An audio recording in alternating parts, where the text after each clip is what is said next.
Hello everyone! Hello mga kasimple. Good morning, good morning, good morning.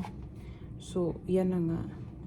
So, kagahapon mga kasimple di ay sayo ni Mata.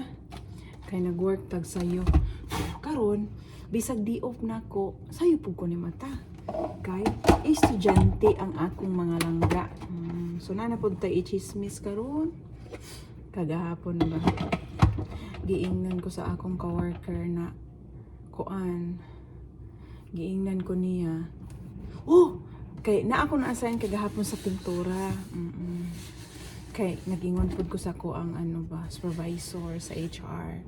Pag naay bakante sa pintura, pwede ko nimo ibutang didto kung na ako'y day off nga taas. Oh, mao na every time na may mga bakante dito, ginaano jud ko anak niya. Ginabutang ko niya unya walay tao ug need kaayo og help dito sa department. Oo. Alam niyo, sabi nung kasama, katrabaho ko din sa cashier. Sabi niya, "Oy, marunong ka pala niyan. Marunong ka pala niyan sa pintura." Sabi ko, "Yes, marunong ako nito. Konti lang. Marunong ako." Kasi sabi ko sa kanya, I was a cargador before. Tulak-tulak ng anong tawag niyan? Nagtulak-tulak lang ako ng hindi ko ilang lang ang nagtulak-tulak ng kariton. Kasi malaki din ang sahod. Charot. Oo. Sabi ko sa kanya, dati, nagbubuhat lang ako, nagtulak-tulak ako ng kariton. First job ko sa company, nag-work ako. Ngayon, ay nagkakahira na ako. Noon ay nag-apply din ako sa department. Oo, sabi ko. At hanggang marunong ako ng pintura, mag-customer service sa paint department. Oo. At saka, alam ko naman mga kasimple na hard work siya. Pero kakayanin. Kasi noong wala pa akong trabaho pagpunta dito sa Amerika, sabi ko talaga, kahit anong trabaho, papasukin ko talaga. Basta marangal na trabaho. Yun. At saka mga kasimple,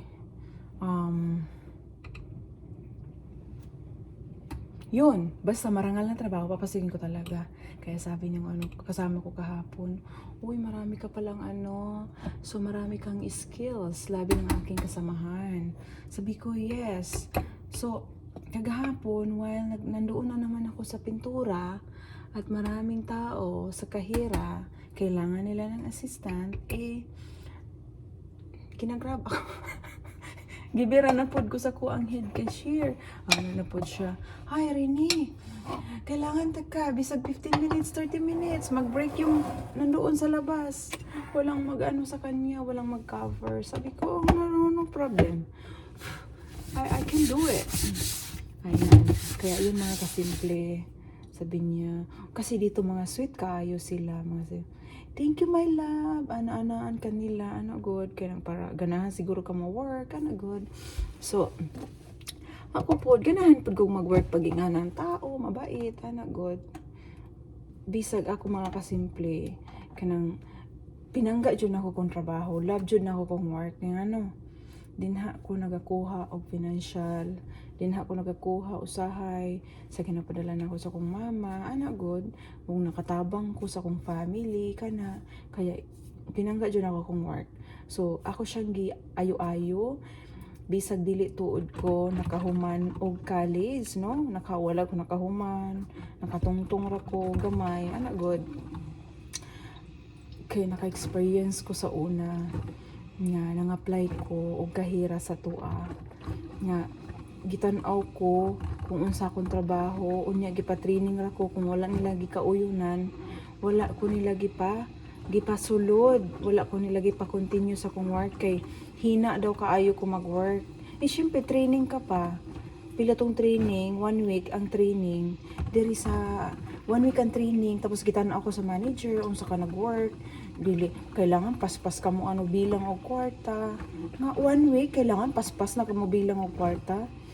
Unya diri sa Amerika, dako kay kog pasalamat nga diri ko nakatrabaho Unya, diri sa Amerika, dili ka nila i-judge.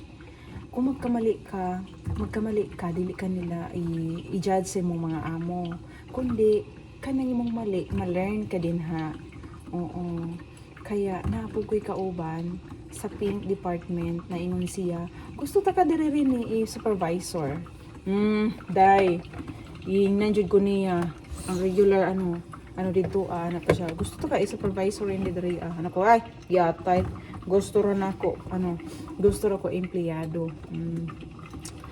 Kay din ha sa company na akong gitrabahoan, pwede ka mag-head cashier, basta kabalo ka sa imong buhaton, welcome ka mo apply pag mag-hiring. Nakabutang na dito sa TV.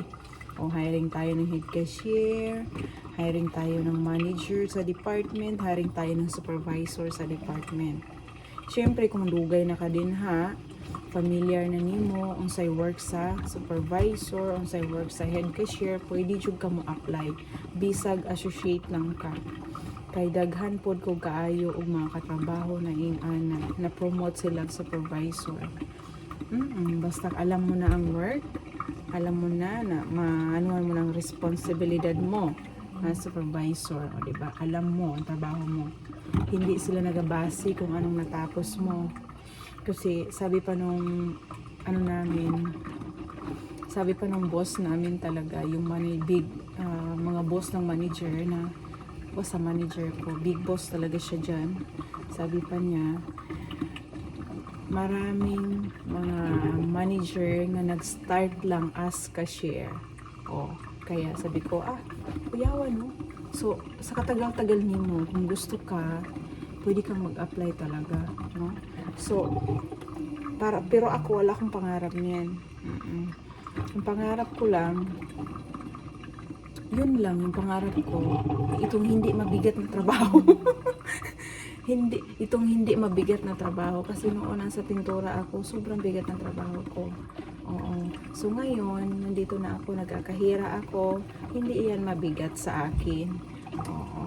Ang mabigat lang sa akin minsan may barong-barong customer, pero na ko sila, anong tawag niya, naano ko na kasi alam ko na talaga kasi matagal na ako dyan So, naano ko na yung mga customer, nasanay na ako. Dati, bago pa lang ako, pangiyak-ngiyak ako pag nasaktan, gano'n.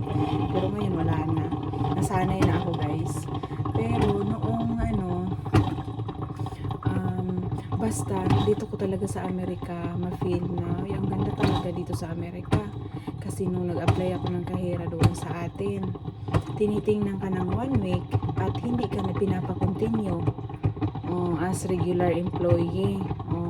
Dito sa Amerika, kung magkamali ka niyan ngayon, mali kag sukli, inaayaan ka lang.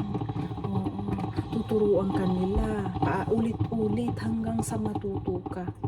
Wala silang judgmental dito, no?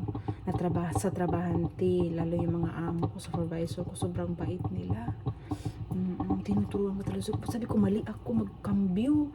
Hindi ko alam magsukli, ganun. So, ngayon nga, kasimple, ginaganon ko na yung marunong na akong magsukli. Kaya itong kaibigan ko talaga, tinulak niya ako, sabi niya, Rene, madali lang yan, matutunan mo agad yan. Kaya sabi ko, itry ko nga. Kasi noon, talawan talaga ako. Pero ngayon, matapang na ako. Matapang na ako. Alam ko na yung pera dito sa Amerika, magbilang-bilang. Kasi noon natatakot ako, baka magkamali ng sukli, ganon. So yun lang mga kasimple ang isi-share ko sa inyo na ang ganda talaga magkahira. Noong nagkahira ako sa atin, hindi pinakontinue yung pagkakahira ko dahil mahina daw. Siyempre 1 week ka pa lang, hindi mo talaga yan ma-familiar. Pag matagal ka na, nakipag-joke-joke ka na sa mga customer, ganun, talagang maano mo na yan. Pero sa atin, diba, kailangan standard ka kaagad. Yung pag-start mo pa lang, kailangan pakitang gilas ka. Kita yung rice cooker, walang laman. Yun lang mga kasimple. Basta sinabi lang sa akin ng aking katrabaho kahapon na marami ka palang skills na nalalaman. Ako din, gusto ko din maghahanap din ako ng yung mas mataas-taas ang sweldo, like sa customer service, like ano, basta yung mataas-taas pa ng sweldo. Oo, basta maanuhan ko lang na alam ko yung trabaho. Gusto kong applyan din, ganon. So, yun na nga mga kasimple. Kasi ngayon, ang sahod, kasi tinitingnan ko lang din kung meron silang hiring na kaya kong gawin, na mas mataas-taas ang sahod ko ngayon. Ganyan, yun lang. So, ready na yung kape ng asawa ko. Sabi ng asawa ko, sige na ni Yoyo, yung bayhana niya akong kape. Good morning. Ayan. Bye-bye guys. See you next video.